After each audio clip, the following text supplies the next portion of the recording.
বন্ধুরা, আজকে আমার recipe children favourite chocolate ice cream.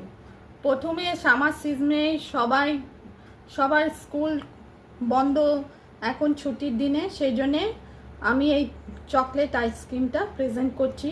প্রথমে দুধ ঘন করলাম, গুঁড়ো দুধ দিলাম, প্রয়োজন মতো চিনি দিলাম, কোকো পাউডার দিলাম, তারপর 1 চামচ কর্নফ্লাওয়ার গুলে মিশ্রণে দিলাম। তারপর আস্তে আস্তে মিশ্রণটা ঘন হলো, তারপর নামিয়ে মিশ্রণটা মিক্সিতে ব্লেন্ড করার সময় একটা ডেয়ারি মিল্ক চকলেট দিলাম।